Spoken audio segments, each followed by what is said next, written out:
안녕하세요. ESF 부산지구 김지연 간사입니다. 오늘 말씀은 열왕기상 20장 1절에서 12절 말씀입니다. 오늘 본문은 당시 아합 왕이 다스렸던 이스라엘이 아람 왕 베나닷의 침략을 받는 장면으로 시작합니다. 베나닷이 이끌고 온 군대는 무려 32개의 동맹국으로 이루어진 거대한 군대였습니다. 베나닷은 거대한 군대의 규모로 아합에게 압박을 주고 있습니다. 게다가 3절을 보면 베나닷은 마치 전쟁에서 벌써 이긴 듯이 이스라엘의 물질과 사람이 자신의 것인 듯 요구하고 있습니다. 베나닷의 말입니다. 너의 임금도 내 것이요 너의 아내들과 너의 자녀들의 아름다운 자도 내 것이니라. 그러나 베나닷이 요구하는 이스라엘에 대한 소유권 주장은 하나님 앞에서 매우 교만한 말입니다. 여호수아서 6장 16절과 레위기서 26장 12절에서 이스라엘의 은근과 이스라엘 백성들 모두는 하나님의 것이라고 기록되어 있기 때문입니다. 베나닷은 하나님의 것을 자신의 것이라고 주장하고 있는 것입니다. 베나닷이 아무리 큰 군대를 거느린 왕이라 할지라도 하나님의 소유를 자신의 것이라고 할 수 없습니다. 하나님의 소유인 하나님의 백성들은 이러한 주장에 당당히 맞설 수 있습니다. 그러나 이스라엘 왕 아합은 베나닷의 협박에 바로 굴복하고 맙니다. 베나닷의 이 거대한 군대의 두려움을 가져서 그의 요구에 바로 응한 것입니다. 여러분, 우리도 살아가다 보면 두려움 때문에 아합과 같은 행동을 할 때가 많은 것 같습니다. 주변에 정직하지 못한 일들이 일어날 때 우리의 주변 환경과 시선을 의식해서 잘못된 일을 바로잡으려 시도하지 않습니다. 오히려 나서지 않는 것이 옳다 하며 스스로 타협할 때가 많습니다. 또한 내 시간이나 물질을 많이 쓰게 될까봐 두려워서 여러 가지 이유를 내세우며 도움이 필요한 이웃을 외면하기도 합니다.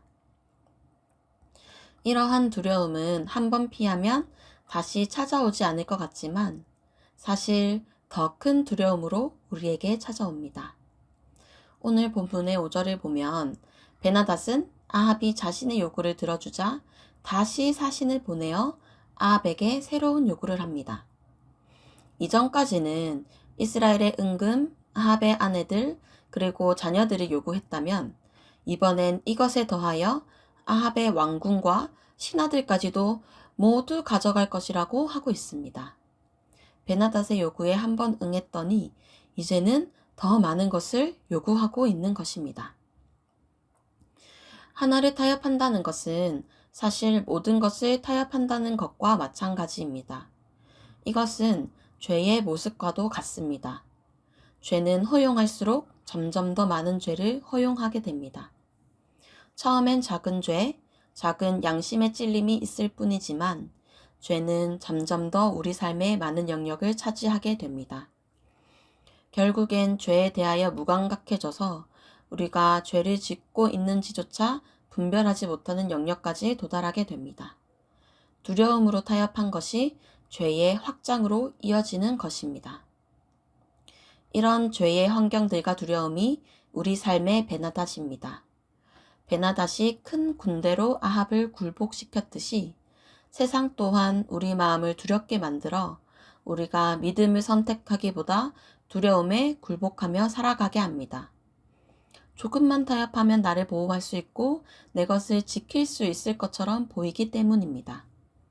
하지만 우리는 하나님에 대한 믿음으로 두려움에 맞서야 합니다. 우리가 하나님의 소유임을 기억하고 나의 소유 또한 하나님의 것임을 고백할 때 우리는 두려움에 당당히 맞설 수 있습니다. 두려움이 우리에게 닥쳐올 때 타협하지 않고 하나님의 소유인 우리를 하나님께서 지키신다는 믿음을 가지며 담대히 두려움에 맞서기를 원합니다. 오늘 이 시간 두려움으로 인해 우리 삶에 죄의 작은 구멍들을 남겨두고 있지는 않았는지 살펴보기를 원합니다. 이 작은 구멍들로부터 죄가 조금씩 새어 나오지는 않았는지, 가랑비에 젖듯이 죄에 젖어가고 있진 않은지 점검했으면 좋겠습니다. 그리고 우리 모두가 주님의 소유임을 고백하는 하루가 되면 좋겠습니다. 또 그런 고백을 통해 용기를 가지고 죄의 고리를 끊는 하루가 되면 좋겠습니다.